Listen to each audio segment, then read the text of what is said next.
GMRC 5, Quarter 4, Week 1. Sariling pagpapahalaga sa mga ambag ng mga nangingibang bansa o Overseas Filipino Workers, OFWs.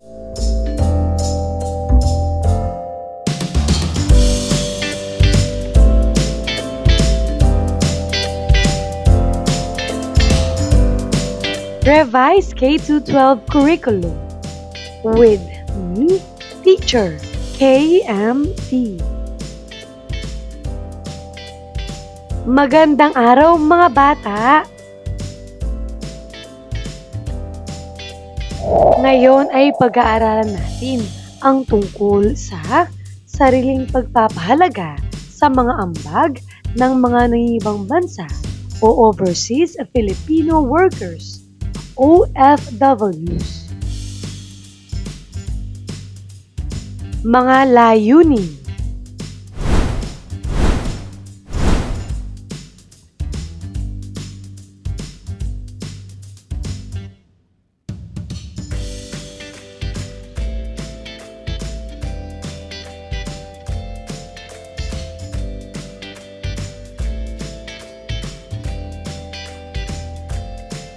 Unang araw. Maikling balik-aral. Isulat ang PO kung ang mga sumusunod na sitwasyon ay nagpapakita ng paggalang sa oras ng kapwa at HPO naman kung hindi nagpapakita ng paggalang sa oras. Una, nagsabi si Frenchie kay Beverly na mahuli siya sa napag-usapan nilang oras. Ano ang tamang sagot?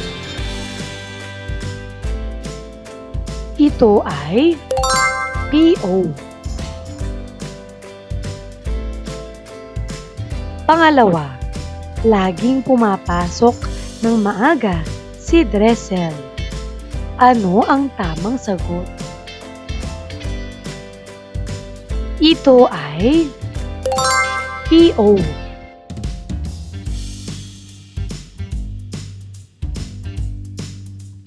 Pangatlo, nanonood muna ng TV si Archie bago gumawa ng takdang aralin kung kaya't kadalasan ay hindi siya nakakapagpasa sa oras. Ano ang tamang sagot? Ito ay HPO.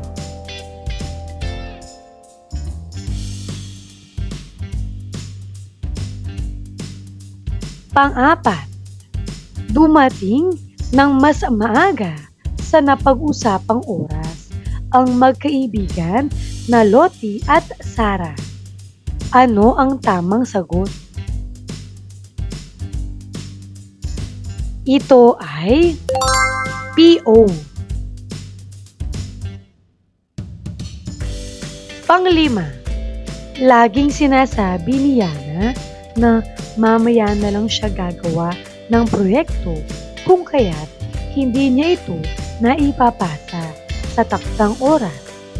Ano ang tamang sagot? Ito ay HPO.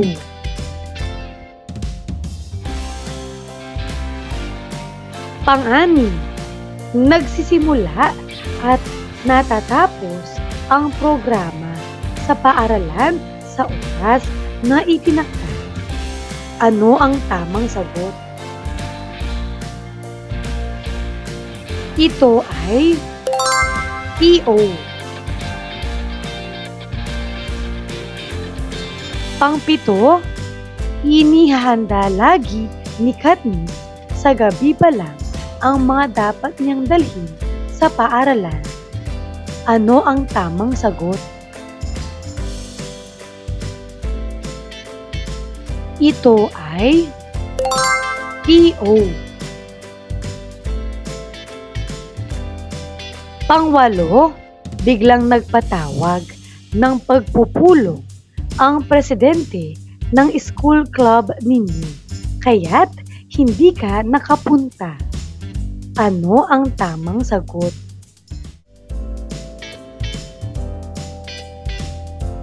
Ito ay HPO. Pangsyam, alauna magsisimula ang birthday party, ngunit dumating ka sa ikadalawa ng hapon. Ano ang tamang sagot? Ito ay HPO. Pangsampu, nagsabi si Athena na mahuhuli siya sa practice dahil tinulungan pa niya ang kanyang nanay. Ano ang tamang sagot? Ang tamang sagot ay PO. Paglinang sa kahalagahan sa pagkatuto sa aralin. Ano ang iyong sariling opinyon tungkol sa pangungusap? Ano ang mas mainam? Ang magulang na nagtatrabaho sa ibang bansa o magulang na nagtatrabaho sa Pilipinas?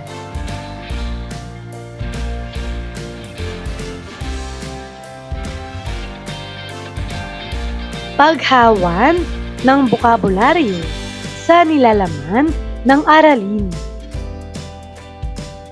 Piliin sa kanan ang kasing kahulugan ng mga salitang nasa kaliwa.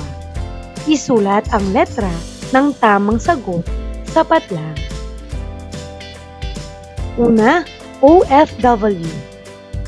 Narito ang mga pagpipilian. A. Mga pagsubok. B. Magiting o matapang. C. Isang ugali na nagpapahalaga sa anumang bagay. D. Pagpunta sa ibang bansa. E. Kapag nakamit ang minimithi. F. Overseas Filipino worker. G. Pagsuko sa isang bagay na mahalaga. H. Kontribusyon. Ano ang tamang sagot? Ang sagot ay F. Overseas Filipino worker. Pangalawa, tagumpay. Ano ang tamang sagot? Magaling. E. Kapag nakamit ang minimithi. Pangatlo, hirap. Ano ang tamang sagot? Ito ay A. Mga pagsubok. Pang-apat, ambag. Ano ang tamang sagot? Mahusay. H. Kontribusyon. Panglima, sakripisyo. Ano ang tamang sagot? Magaling. G. Pagsuko sa isang bagay na mahalaga. Pang-anim, nangingibang bansa.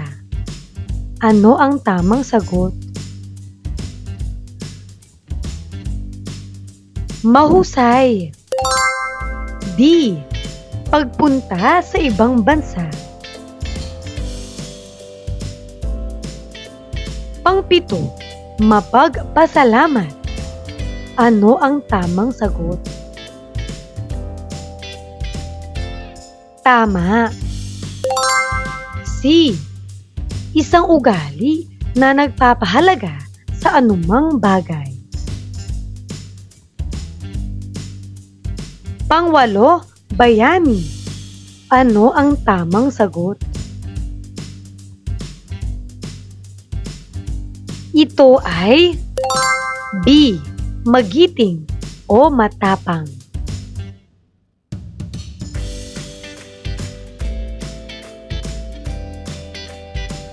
Ikalawang araw. Unang aralin.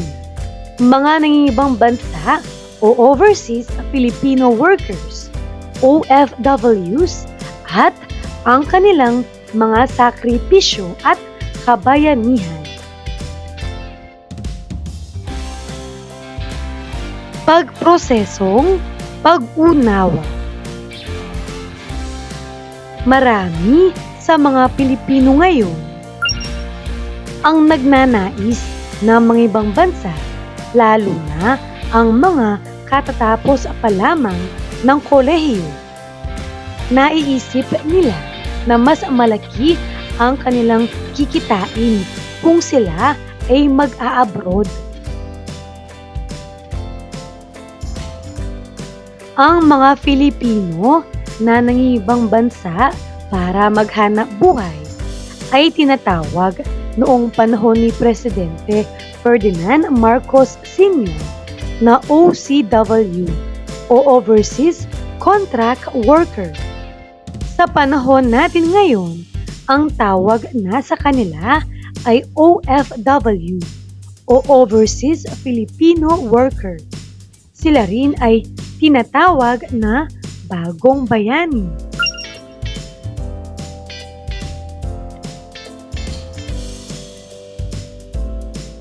Sila ay mga kasambahay, guro, nurse, doktor, at iba pa. Bakit nga ba sila tinatawag na bagong bayani? Marahil ay mayroon silang mga katangian na mayroon din ang ating mga kilalang bayani. Sila ay matapang na humaharap sa mga dayuhan upang maiahon sa kahirapan ang pamilya na naiwan sa Pilipinas.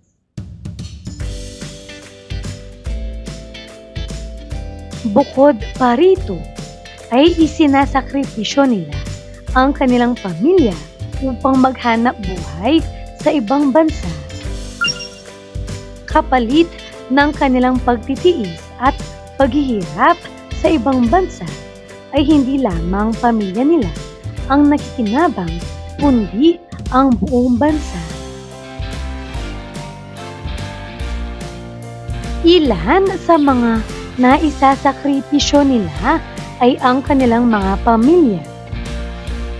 Tinitiis nila na magtrabaho sa malayong lugar at isa pa ay hindi nila makikita ang kanilang pamilya sa loob ng ilang taon.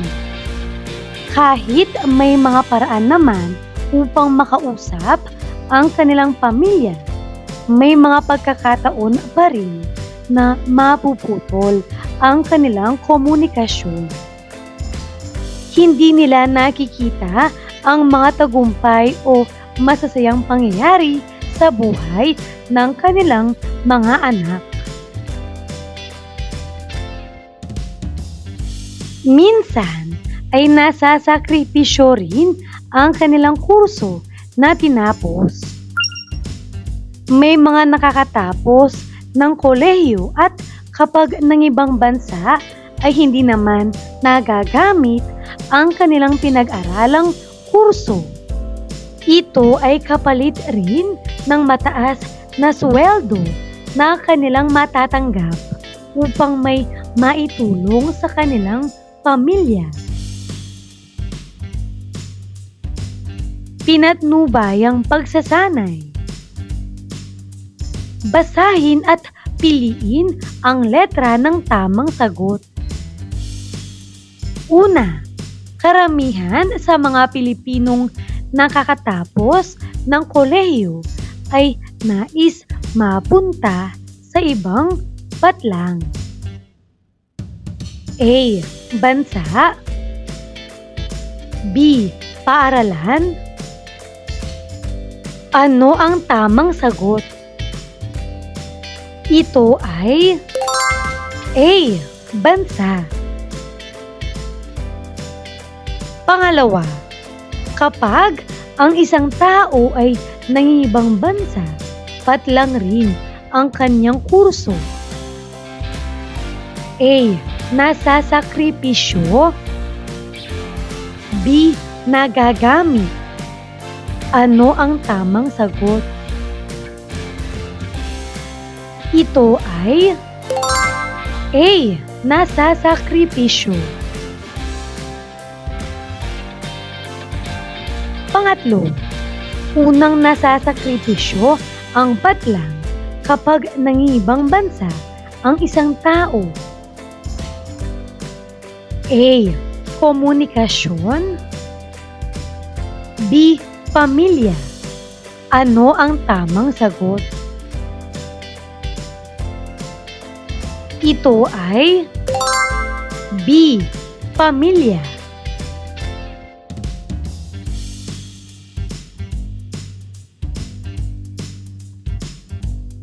Pang-apat, bakit nangingibang bansa ang isang Pilipino o OFW?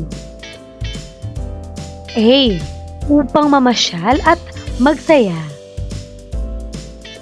B.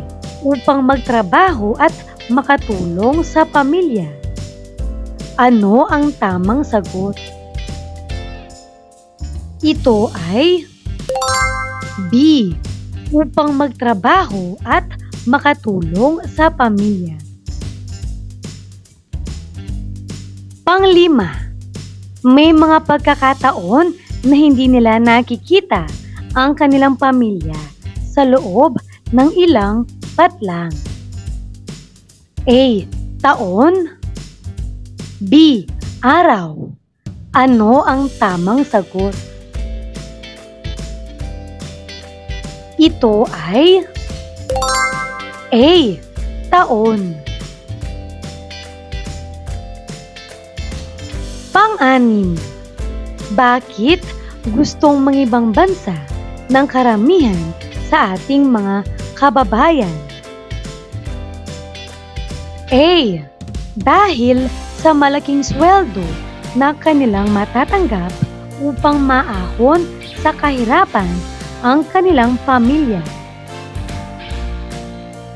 B. Dahil gusto lamang nilang maranasan na manirahan sa ibang bansa. Ano ang tamang sagot? Ito ay A. Dahil sa malaking sweldo na kanilang matatanggap upang maahon sa kahirapan ang kanilang pamilya. Pang-pito, ang mga OFW ay tinatawag ding mga patlang. A. Bagong manggagawa. B. Bagong bayani. Ano ang tamang sagot? Ito ay B. Bagong bayani.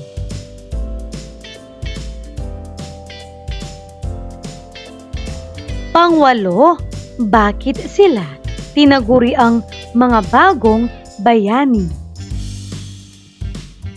A. Dahil kapalit ng kanilang paghahanap buhay sa ibang bansa ay pag-angat ng kanilang pamilya. B. Dahil ang kapalit ng kanilang paghahanap buhay sa ibang bansa ay pag-ahon sa kahirapan ng kanilang pamilya at sila rin ay nakakatulong sa ekonomiya ng ating bansa. Ano ang tamang sagot? Ito ay B. Dahil kapalit ng kanilang paghahanap buhay sa ibang bansa ay pag-ahon sa kahirapan ng kanilang pamilya at sila rin ay nakakatulong sa ekonomiya ng ating bansa.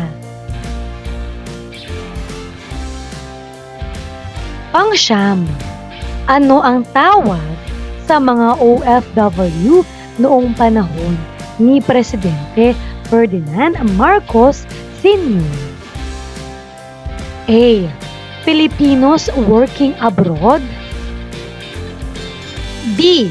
Overseas contract workers. Ano ang tamang sagot? Ito ay B. Overseas contract workers. Pang-sampu, ano ang ibig sabihin ng acronym na OFW? A. Overseas Filipino workers. B. Overseas Filipino women. Ano ang tamang sagot? Ito ay A.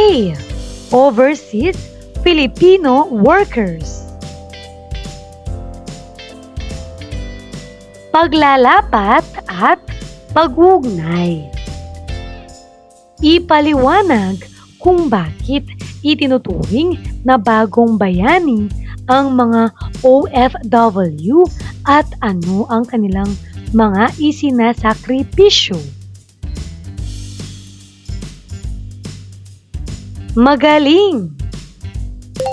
Itinuturing na bagong bayani ang mga OFW dahil sila ay nagsasakripisyo ng kanilang sariling kaligayahan at oras kasama ang pamilya upang magtrabaho sa ibang bansa para maiahon sa kahirapan ang kanilang mga mahal sa buhay at makatulong sa ekonomiya ng bansa. Sa katunayan, ang kanilang mga ipinapadala na remittance ay malaki ang naitutulong sa pag-angat ng ating ekonomiya. Ikalawang aralin, mga nangingibang bansa o overseas Filipino workers o OFWs at ang kanilang ambag sa bayan. Pagproseso ng pag-unawa. Gaya ng nasabi sa unang aralin, malaki ang naitutulong ng mga OFW sa ekonomiya ng bansa. Ito ay sa pamamagitan ng mga remittances na ipinadadala nila sa kanilang pamilya. Ang remittances ay pera na ipinapadala ng mga taong nagtatrabaho sa ibang bansa papunta sa kanilang pamilya sa Pilipinas. Ginagamit ito para sa pagkain, pag-aaral at iba pang pangangailangan ng pamilya. Basahin ang artikulo mula sa Filipino Star ngayon. Makikita ang artikulo gamit ang link na ito.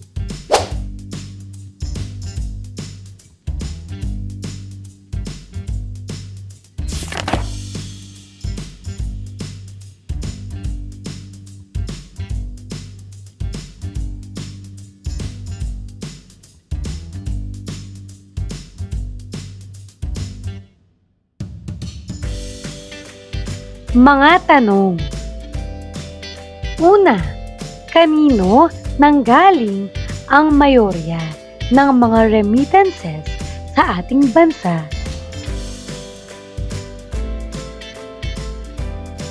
Magaling! Ang mayorya ng remittances sa ating bansa ay galing sa mga land-based workers. Pangalawa, anong bansa ang may pinakamataas na mayorya ng remittance sa Pilipinas? Tama! Ito ay ang Estados Unidos.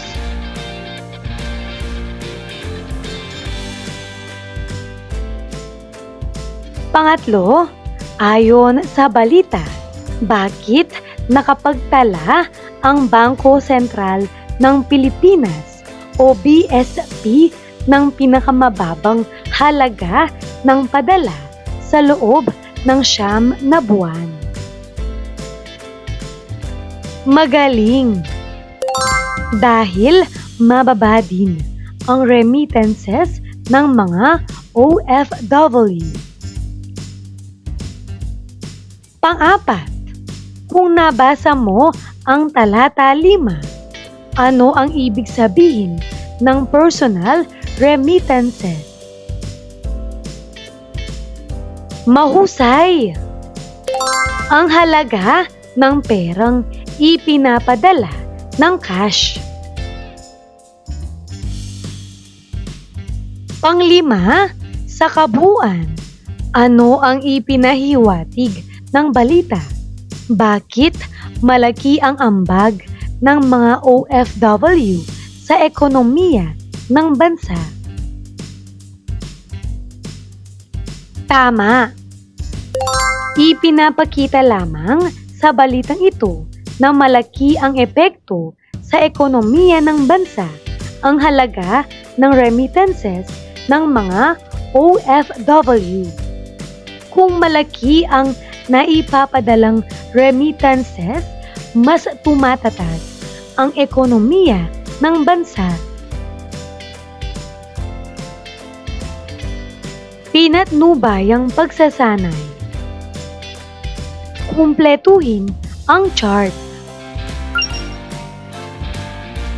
Sa mga kahon na nasa ilalim ng overseas Filipino workers, magbigay ng mga OFW. Halimbawa, nurse. Sa mga kahon naman na nasa ilalim ng bansa, magbigay ng mga bansa na pinupuntahan ng mga OFW upang maghanap buhay.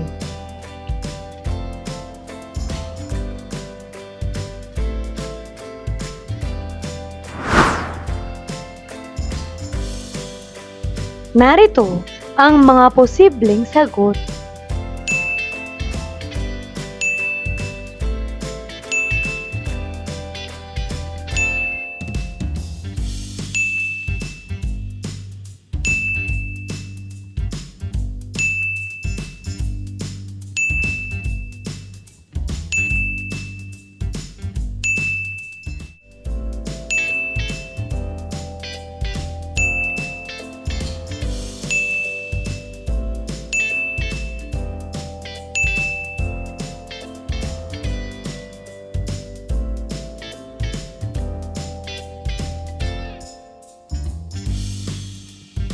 Paglalapat at pag-uugnay. Sagutin ang tanong. Ano ang ambag na ibinibigay ng mga OFW sa ekonomiya ng bansa?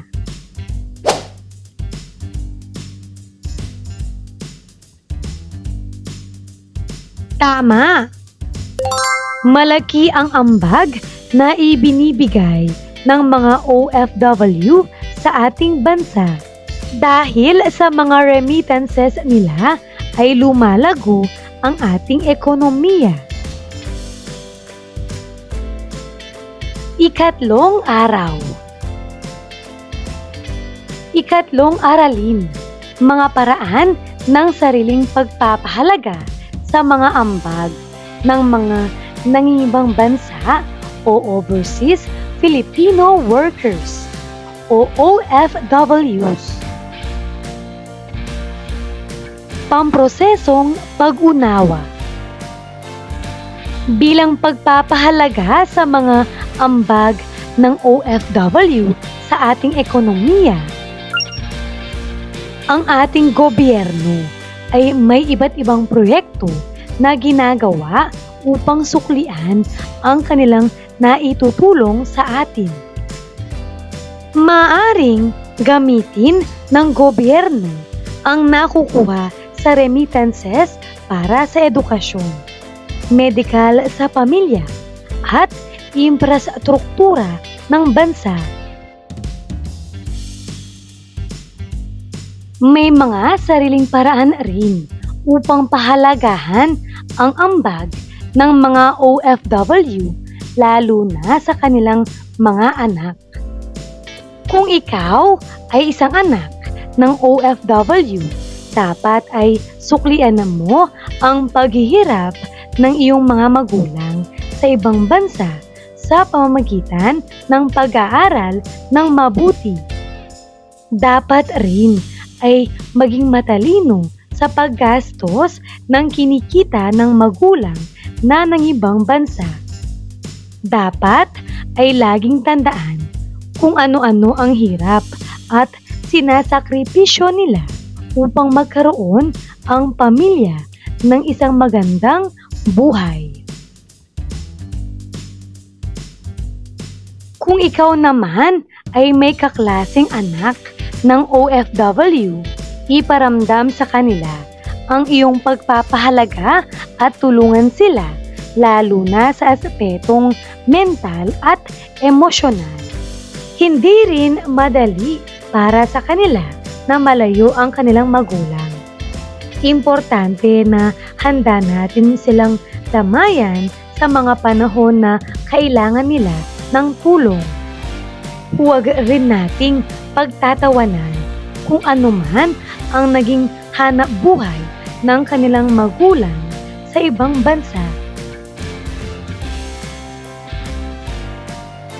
Sa pamamagitan ng mga paraang ito ay mapapahalagahan natin ang mga ginagawa nila para sa ating bayan.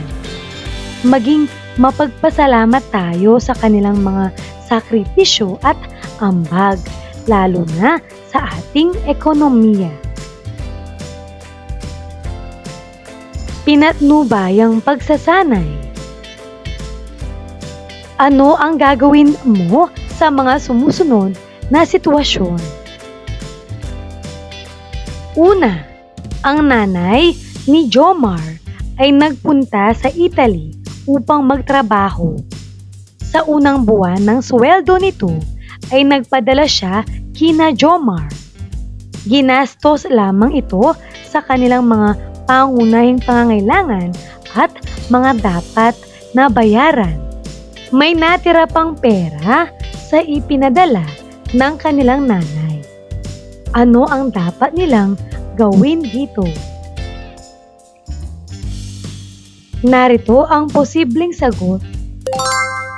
Itabi o ilagay sa bangko ang natirang padala ng kanilang nanay. Pangalawa, nalaman ni Glendale na ang nanay pala ni Eugene ay isang kasambahay sa ibang bansa.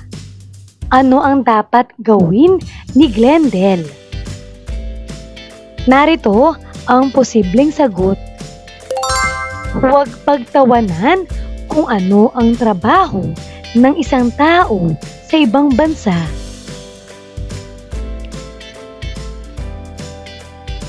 Pangatlo, madalas umiyak sa klase si Bea, lalo na't kung ang tinatalakay ay may kinalaman sa ina ng tahanan. Naiisip niya kasi ang kanyang nanay na nagtatrabaho sa Dubai. Ano ang gagawin mo upang maibsan ang nararamdaman ni Bea? Narito ang posibleng sagot. Kaibiganin siya at pakitunguhan ng mabuti.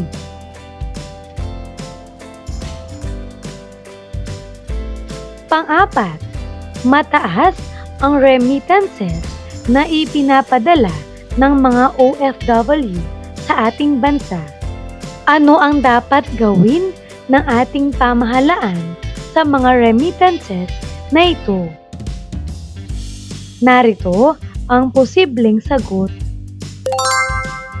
Ito ay maaaring gamitin ng ating pamahalaan sa pagpapaunlad ng edukasyon, sa larangan ng medikal, pamilya o infrastruktura. Panglima, kaya ng pag-aralin ng kanyang tatay si Angelo sa kolehiyo. Ang kanyang tatay ay nakaipon na upang matustusan ang pag-aaral nilang magkakapatid. Ano ang dapat nilang gawin? Narito ang posibleng sagot. Sila ay dapat na mag-aral ng mabuti upang masuklian ang paghihirap ng kanilang tatay sa ibang bansa. Pang-anim, bumalik na sa Pilipinas ang tatay ni Jane matapos ang 2 taon na paghahanap buhay sa barko. Ano ang dapat gawin ng kanilang pamilya? Narito ang posibleng sagot. Magkaroon ng sapat na oras na makasama ang kanilang tatay. Pang-7, buwan-buwan ay nagpapadala ng malaking pera ang kuya ni Karen sa kanilang pamilya. Kung kaya't lagi silang namamasyal at nagsha-shopping. Tama ba ito? Ano ang kanilang dapat gawin? Narito ang posibleng sagot. Dapat ay maging matalino sa paggastos ng pera. Kailangan din maglaan para sa kinabukasan. Pang-8, naiinis ang mag-anak nila Aling Lina tuwing umuwi ang kanyang asawa galing abroad. Mas gusto ng mag-ina na nasa abroad lang ang kanilang tatay. Ano ang dapat na ginagawa ng pamilya ni Aling Lina kapag umuwi galing ibang bansa ang kanyang asawa? Narito ang posibleng sagot. Dapat ay inaasikaso nila ang ama ng tahanan. Magkaroon ng sapat na oras na makasama ang kanilang tatay at magkaroon ng mga makabuluhang gawain na magpapasaya sa kanilang tatay. Pang-9, darating na ang tatay nila Rose sa susunod na buwan. Sila ay nasasabik na sa pag-uwi ng kanilang tatay. Tama ba ito? Bakit?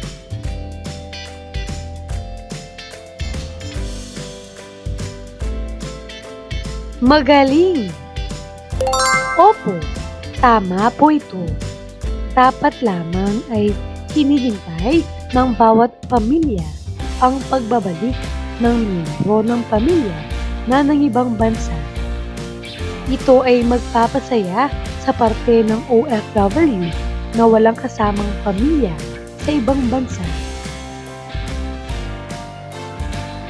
Pang-10, hindi kinakaibigan nila Jenna ang kanilang kaklase na anak ng isang OFW. Ngunit, ano ang dapat gawin nila Jenna?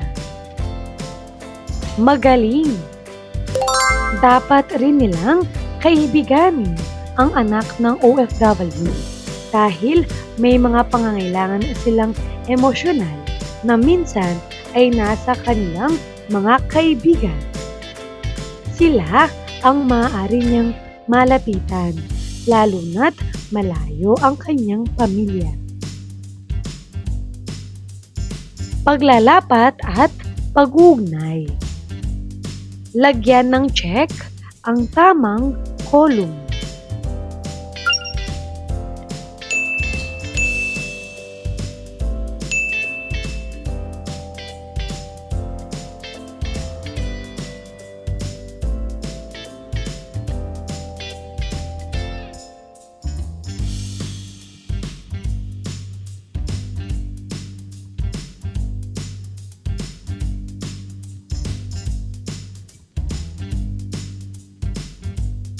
Mga tamang sagot.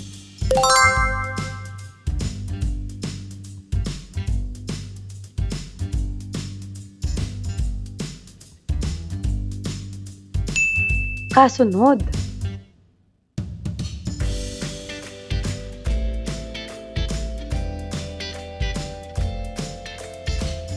Mga tamang sagot.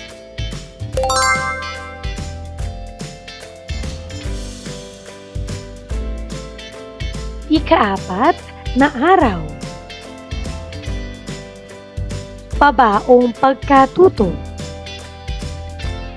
Sagutin ang mga sumusunod na tanong. Una, naniniwala ka ba na ang mga OFW ay mga bagong bayani? Bakit? Narito ang posibleng sagot. Basahin mo ito.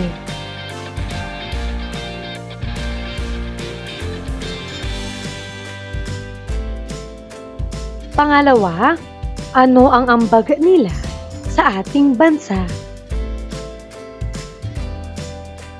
Narito ang posibleng sagot. Basahin mo.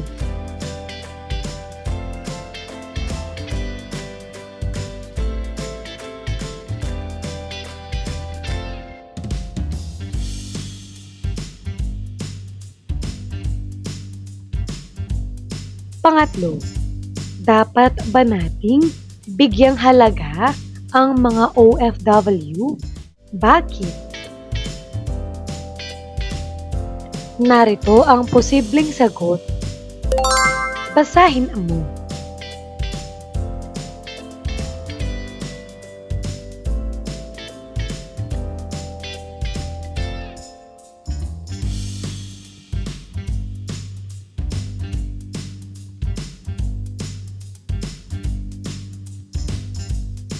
Pang-apat, magbigay ng 3 paraan kung paano mo pahahalagahan ang ambag ng mga OFW sa ating bansa.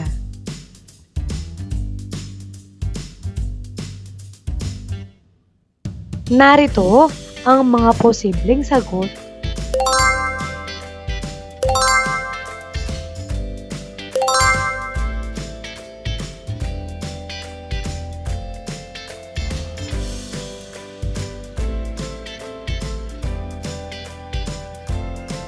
Pagninilay sa pagkatuto. Gumawa ng isang slogan tungkol sa mga OFW. Magbigay ng maikling paliwanag tungkol sa iyong gawa.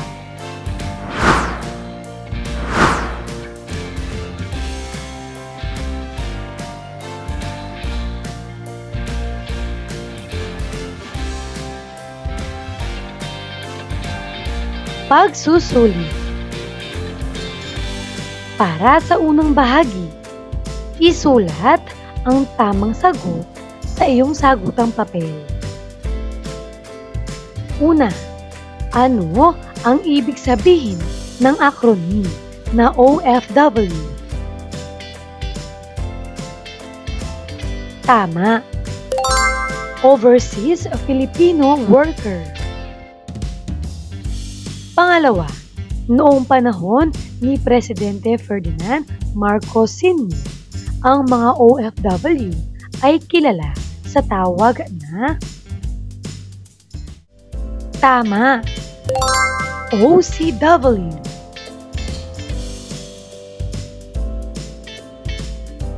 Pangatlo, ano ang ibig sabihin ng acronym na iyong sagot? Magaling. Overseas Contract Worker.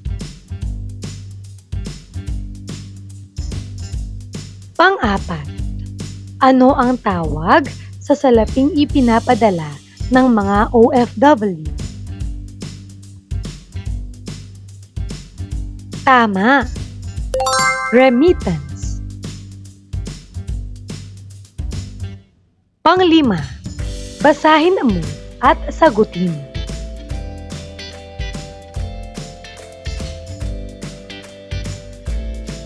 Magaling! Dapat tayong magpasalamat sa ginagawa o ambag ng mga OFW para sa ating bansa. Para sa ikalawang bahagi, isulat ang OFW kung tama ang isinasaad ng pangungusap at X naman kung hindi. Basahin at sagutin.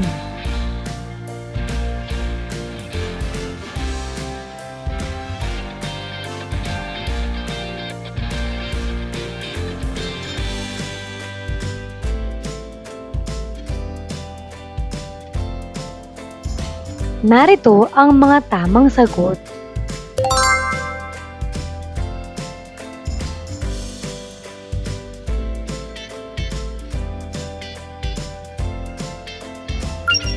Kasunod,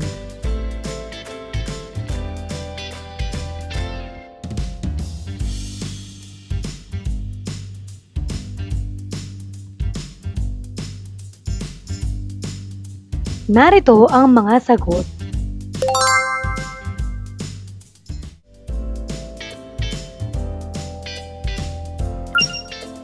Panghuli.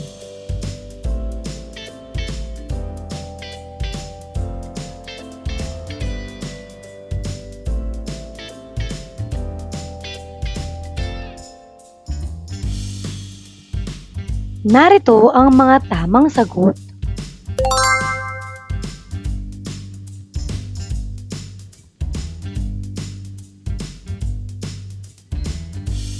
Mahusay mga bata!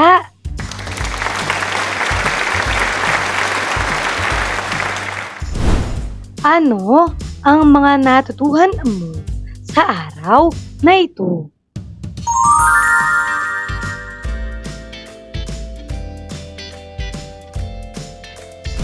Ngayong araw na ito, natutuhan ko ang tungkol sa mga nangingibang bansa o overseas Filipino workers, OFWs, at ang kanilang mga sakripisyo at kabayanihan. Mga nangingibang bansa o overseas Filipino workers, OFWs, at ang kanilang ambag sa bayan.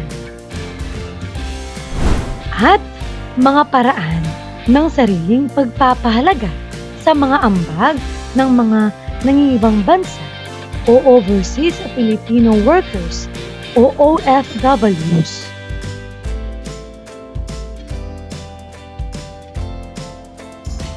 Maraming salamat sa pakikinig mga bata.